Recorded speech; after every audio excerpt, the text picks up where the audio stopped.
Imagine standing in the middle of chaos, a world that feels louder, faster, and more disconnected than ever. Everyone is shouting to be heard, yet few are truly listening. Leaders seem to rise and fall overnight. Trust feels like a luxury, and courage often feels like a risk we can't afford. But what if, in the middle of all this noise, you could find something solid, something unshakable beneath your feet? Brené Brown calls it strong ground. And today, we're diving deep into her transformative book, Strong Ground. The lessons of daring leadership, the tenacity of paradox, and the wisdom of the human spirit. This isn't just another leadership book. It's a masterclass in what it means to be human while leading, to stay brave while uncertain, and to build strength not on perfection, but on groundedness. Let's begin. Chapter 1, Strong Ground.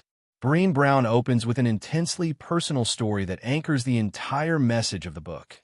A story of pain, humility, and rediscovery. One afternoon, while playing pickleball, she pushed her body too hard and found herself in excruciating pain, so severe that she couldn't move. The experience became more than just a physical injury. It was a lesson in the cost of ignoring one's foundation. Her trainer, Tony, told her something that would reshape not just her recovery, but her entire philosophy on leadership in life. We will not build on dysfunction. Tony refused to begin any heavy training until Brené rebuilt her physical stability. He explained that before any strength or agility could be developed, she had to find her core, the grounded strength within her body. This became a metaphor for everything else she would explore in the book. Just as our muscles compensate for weakness by overusing other parts of the body, our minds and organizations do the same. We build over dysfunction, rushing toward success without stabilizing our foundation. Through this struggle, Brené learns that we cannot grow from chaos. We must first find the ground beneath our feet.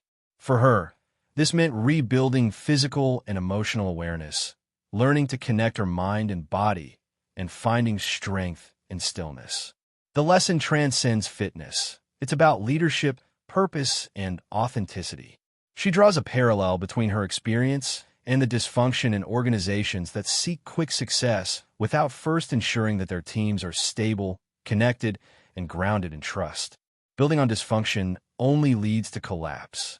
Brené describes how this lesson expanded her own understanding of courage. True leadership, she says, starts with internal alignment. It's not about intensity, it's about intentionality. Tony's philosophy, intentionality and consistency over wild intensity, becomes her new mantra for life and leadership. She applies it to her relationships, her work, and her mission to help others find their strong ground. The chapter closes with a powerful reflection. In a world obsessed with speed, transformation, and external success, the deepest strength comes from stillness. Strong ground isn't about being unshakable. It's about being rooted deeply enough to bend, adapt, and rise stronger. Chapter 2, Tush Push. In this chapter, Brené connects the lessons of grounding to teamwork, using a powerful metaphor from the world of sports. The Philadelphia Eagles' famous Tush Push play. The play involves coordinated effort, timing, and trust. It's a moment where every player locks into position, pushes together, and uses the ground as a collective force to move forward. She explores how this physical act becomes a metaphor for leadership and unity. The quarterback may seem like the star, but the real power comes from the line, the grounded players pushing behind him, every muscle aligned in purpose. The play demonstrates Newton's laws in action: force, motion, and reaction all relying on one essential connection, the ground. Without that, power dissipates.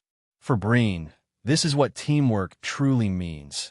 Individuals connected not through hierarchy or fear, but through trust and shared strength.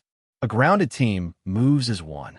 Each person's connection to their values, their sense of purpose, and their accountability to others creates unstoppable momentum. She concludes that leadership isn't about standing above. It's about being anchored with. The Tush Push reminds us that progress doesn't always look glamorous. It often comes from the unseen effort of people pushing together, grounded and united by trust. Chapter 3: The Thrill of Victory, the Agony of Defeat, and the Power of Poetry. Brené revisits one of her favorite cultural memories, the dramatic opening of ABC's Wide World of Sports, which showed the thrill of victory and agony of defeat. The clip of ski jumper Vinko Bogataj's crash became a symbol for her of what it means to be human, daring greatly and failing publicly. Bogataj's story embodies courage, the willingness to show up, to take the leap, knowing that failure is always a possibility. When Brené later learned that athletes like Muhammad Ali celebrated Bogataj for his bravery rather than his failure, she recognized a profound truth. The world doesn't admire perfection, it admires perseverance. Through this lens, she explores how art, sport, and emotion give form to the invisible forces of courage, grief, and joy. A dancer expressing grief, a musician capturing hope, or a chess player enduring mental exhaustion, all show that mastery is not just skill, but embodiment.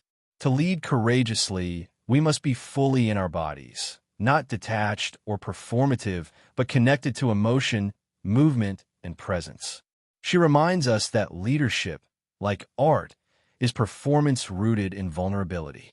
The thrill of victory and the agony of defeat coexist in every act of courage. Being human is to risk the fall again and again in the pursuit of something meaningful. Chapter 4: Paradox and the Human Spirit. Brené transitions from physical grounding to intellectual and emotional grounding.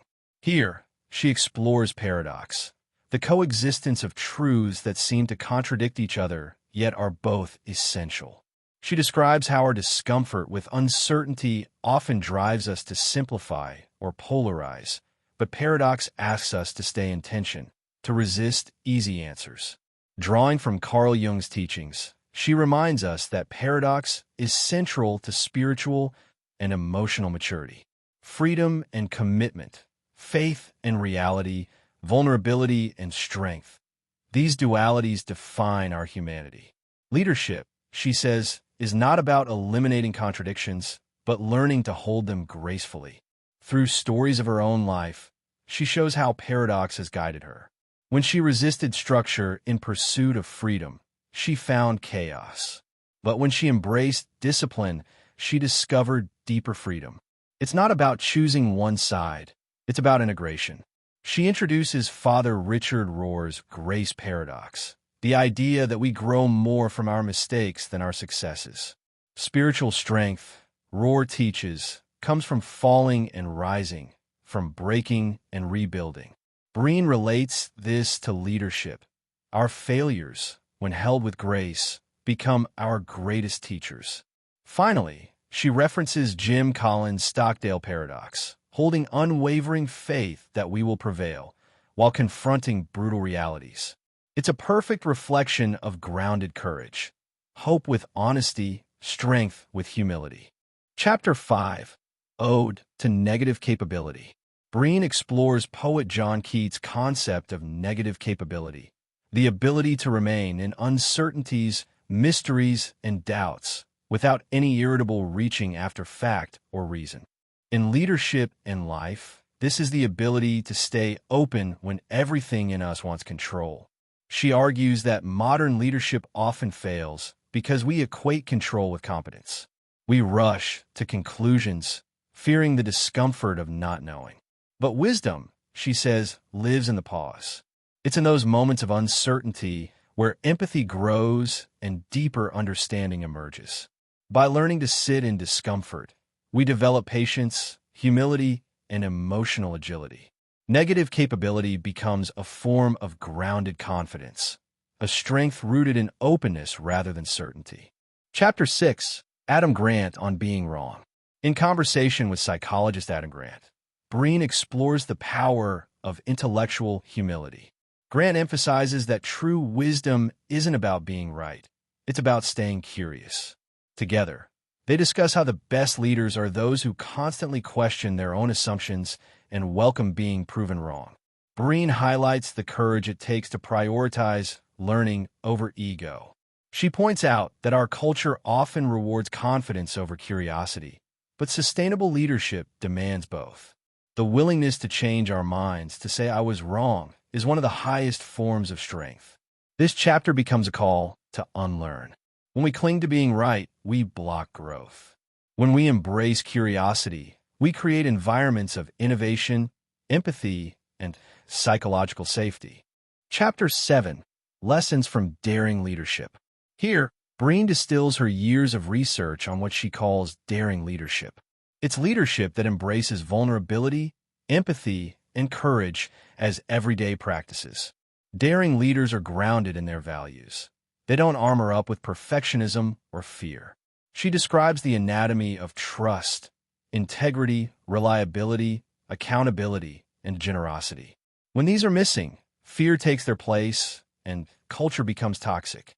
But when they're present, people feel safe enough to take risks, speak truth, and create. The heart of daring leadership is simple but difficult. Brave work, tough conversations, and whole hearts. Brené reminds us that empathy isn't weakness. It's the ultimate competitive advantage in a disconnected world. Chapter 8. The Anatomy of Transformation. Transformation, Brené explains, is often misunderstood. We think it's sudden, dramatic, or external. But true transformation is internal and incremental. It's not a moment. It's a process. Like building muscle, transformation happens through consistent, deliberate practice. She uses examples from organizational change to show how transformation fails when it's treated as a project rather than a culture shift. Real change requires clarity, trust, and the courage to face discomfort repeatedly. There are no shortcuts, no apps, no quick tools, just discipline and devotion. Transformation is about strengthening our inner foundation so that external change can last. It's not just personal, it's collective. Teams transform when individuals commit to growth. Chapter 9. Ginny Clarke on Managing and Leading. Through her interview with Ginny Clarke, Brené dives into the difference between managing and leading. Management, Clarke explains, is about systems, keeping things moving efficiently. Leadership, however, is about people, moving hearts and minds toward purpose. They discuss how today's leaders must balance both. Too much focus on management leads to rigidity. Too much focus on inspiration without structure leads to chaos. Effective leaders do both. They align vision with accountability. Ginny emphasizes that leading well begins with self-awareness. You can't lead others if you're not grounded yourself. Brené agrees, reinforcing that alignment between values, words, and actions is what builds trust. Chapter 10. Mission Clarity. This chapter centers on one of Brené's most powerful lessons. Clarity is kindness. Whether in families, friendships, or organizations, unclear expectations breed resentment. When we avoid hard conversations, we trade short-term comfort for long-term dysfunction. Mission clarity means knowing why we do what we do. For leaders, it's about anchoring teams in purpose. Without it, even the most talented people drift, pulled in different directions by confusion or ego. Brené reminds us that leadership isn't about giving orders. It's about creating direction. When people understand purpose, they find their footing. Chapter 11. Webb on Steering into the Slide. Brené's conversation with futurist Webb is a masterclass in adaptive leadership. Webb uses a powerful metaphor from skiing. When you start to lose control on ice, the instinct is to fight the slide, but the right move is to steer into it. The same applies to leadership. In times of uncertainty, technological disruption, rapid change, personal chaos, the instinct is to tighten control. But real stability comes from engagement, not resistance. Leaders must face disruption with curiosity and courage, learning to adapt instead of react. Webb and Brené discuss the paradox of modern leadership, how being grounded allows you to navigate change more fluidly. The key is presence, staying alert, aware, and connected to purpose even when the world feels unpredictable. When you steer into the slide, You turn fear into flow. Chapter 12. Above/below the line practice. Brené introduces a deceptively simple but powerful framework for self-awareness. The concept of being above or below the line. When we're above the line, we're open, curious, connected, and grounded in courage. When we're below the line, we're closed off, defensive, and reactive. The goal isn't perfection, it's awareness. Brené emphasizes that leaders don't fail by falling below the line. They fail by not realizing they've slipped. She walks us through practical exercises on how to pause, breathe, and notice where we are. Brené uses real-life leadership scenarios where emotional reactivity derails communication. She shows how just naming our emotional state, "I'm below the line right now," creates a powerful space for reset. The beauty of this practice is that it replaces shame with mindfulness. Instead of spiraling into guilt for being reactive, grounded leaders use awareness as a pivot point.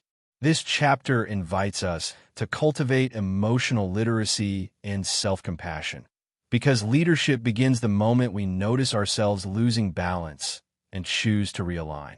Chapter 13. Sarah Lewis on Mastery, Creativity, and Failure. In conversation with cultural historian and author Sarah Lewis, Brené explores the deep relationship between creativity and failure. Lewis introduces the idea of the gift of failure, that progress often hides in the invisible moments between attempts. The pursuit of mastery, she says, isn't about reaching perfection. It's about committing to the process even when results aren't immediate. Brené connects this to her own research on vulnerability. She highlights that failure is not the opposite of success. It's the pathway to it.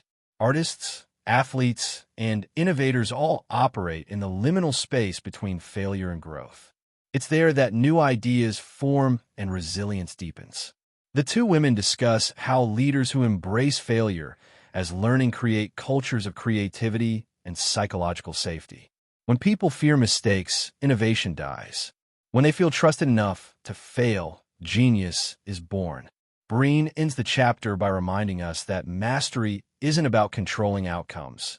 It's about surrendering to the practice, knowing that every misstep is part of becoming. Chapter 14. Pocket Presence. In a world buzzing with distractions, Brené turns her attention to one of the rarest and most transformative leadership skills, presence. She introduces the concept of pocket presence, the ability to carry calm, grounded awareness into every interaction.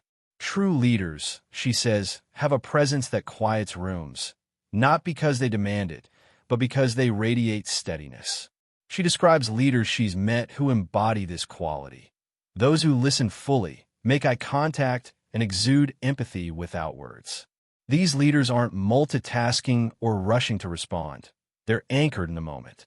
Brené reminds us that presence isn't about charisma. It's about connection. When people feel truly seen and heard, they trust. And when trust deepens, collaboration and creativity thrive. Pocket presence, she says, is cultivated through mindfulness and intention. It's not natural, it's practiced. And it's what makes leadership feel human. Chapter 15. Grounded Confidence. This chapter revisits a cornerstone of Brené's work. Confidence rooted not in ego, but in integrity. Grounded confidence, she explains, is the steady assurance that comes from living our values, practicing our skills, and owning our worth without comparison. Unlike performative confidence, which seeks validation, grounded confidence is quiet. It doesn't need to prove itself. Brené compares it to a tree's roots, deep, unseen, but powerful enough to withstand storms. She shares stories of leaders who display humility and strength simultaneously, leaders who admit mistakes, seek feedback, and stay teachable. She draws a crucial distinction. Arrogance is brittle. Confidence is flexible. Grounded confidence can bend with failure and still remain intact because it's built on truth. It grows from self-awareness, integrity, and repeated courage. Chapter 16. Dan Pink on Symphonic Thinking. Brené's dialogue with author Dan Pink explores how leadership today requires what Pink calls symphonic thinking. the ability to see patterns, connect ideas, and harmonize different perspectives. In a fragmented world, the most valuable leaders aren't those who specialize narrowly, but those who can weave disparate elements into coherence. They discuss how analytical and creative minds must collaborate for innovation to flourish. Pink notes that our era demands both right-brain empathy and left-brain logic. Brené adds that symphonic thinking mirrors emotional intelligence. It's the capacity to balance multiple truths without collapsing into chaos. The conversation emphasizes that leadership isn't a solo performance. It's orchestration. The best leaders listen for rhythm, adjust tempo, and bring out the strengths of every player on their team. Chapter 17. Aiko Bethea on alignment and accountability. In this compelling discussion, leadership coach Aiko Bethea joins Brené to talk about alignment and accountability, the twin pillars of integrity. Alignment means that our actions reflect our values. Accountability means we take ownership when they don't. Bethea shares stories from her work helping leaders navigate racial equity and inclusion. She notes that many leaders speak about values like justice and respect, but fail to embed them in systems. Brené and Aiko stress that accountability isn't about punishment. It's about growth and respect. They describe alignment as a daily practice, checking whether our words match our deeds. And when they don't, accountability steps in as the bridge back to integrity. Together, they redefine accountability as an act of love, the willingness to tell the truth and invite others to do the same. Chapter 18. Lock in and lock through power. Here, Brené examines how power can either imprison or empower. She introduces the concepts of lock-in and lock-through power. Lock-in power traps people. It's based on control, fear, and hierarchy. Lock-through power, on the other hand, flows through connection, purpose, and trust. Brené explores how organizations often mistake domination for leadership. Real power, she insists, is not about coercion but capacity, the ability to empower others. She references historical leaders who embodied lock-through power, from Nelson Mandela's compassion to modern CEOs who lead with transparency. She challenges readers to examine their own relationship with power. Do we hoard it to feel safe, or do we share it to create change? Leadership grounded in strong ground doesn't seek to control, it seeks to elevate. Chapter 19. Wambach on leading and running together. In this inspiring chapter, Brené talks with soccer legend Wambach about leadership as collective movement. Wambach redefines winning, not as standing on a podium alone, but as crossing the finish line together. She recalls moments in her career where success meant passing the ball rather than scoring the goal. The two women explore the metaphor of running together as a leadership model. It's about sharing space, amplifying others, and creating belonging. Wambach reminds us that leadership is a relay, not a race, and that our job is to ensure those who come after us have a smoother path. Brené connects this to her broader message of strong ground. Real leaders don't stand above, they stand with. When we run together, we multiply impact and sustain courage. Chapter 20. The Big Reward. Here, Brené dismantles the myth that leadership's reward is prestige or status. The true reward, she argues, is connection and meaning. She shares stories of leaders who found fulfillment not in titles, but in seeing their teams grow, thrive, and feel seen. The big reward is internal. It's the peace that comes from integrity, the satisfaction of living aligned with purpose. Brené connects this to psychological research showing that meaning, not success, drives human motivation. She writes about how living on strong ground means understanding that joy and gratitude are leadership practices. The reward for vulnerability is depth. The reward for courage is authenticity. When we stop chasing applause, we start finding peace. Chapter 21. The Locked Room Mystery. Brené uses the metaphor of a locked room to describe the mental and emotional traps we create for ourselves. Sometimes we feel stuck, convinced there's no way out of a situation or mindset. But as she reveals, the key often lies within us. She recalls stories of leaders paralyzed by fear, unable to make decisions, and how curiosity helped them unlock possibilities. When we shift from judgment to wonder, walls dissolve. The locked room, she writes, represents our need for control, the illusion that safety comes from certainty. Brené challenges us to trade certainty for curiosity, fear for openness. By doing so, we discover that the door was never locked. It just needed us to turn the handle with courage. Chapter 22. Between Stimulus and Response. In her final chapter, Brené turns to Viktor Frankl's timeless insight. Between stimulus and response, there is a space. In that space lies our power to choose. And in our choice lies our growth and freedom. She unpacks this quote as the essence of strong ground. Life will always throw challenges at us. Criticism, chaos, failure. But our freedom lies in how we respond. When we rush to react, we lose that power. When we pause, breathe, and ground ourselves, we choose with wisdom. Brené closes the chapter by connecting this practice to every lesson before it. Grounding, paradox, presence, courage, and compassion. Strong ground isn't about being unmoved. It's about being rooted enough to move intentionally. Between stimulus and response, we find our humanity, and that is where leadership truly begins. Epilogue. Becoming strong ground. Brené ends with a challenge. To become the strong ground others can stand on. Whether at home, at work, or in our communities, we can all choose to lead from stability, empathy, and truth. The world doesn't need more noise. It needs more grounding. Because when we're grounded, we become unshakable. Not because life stops being hard, but because we finally know where to stand.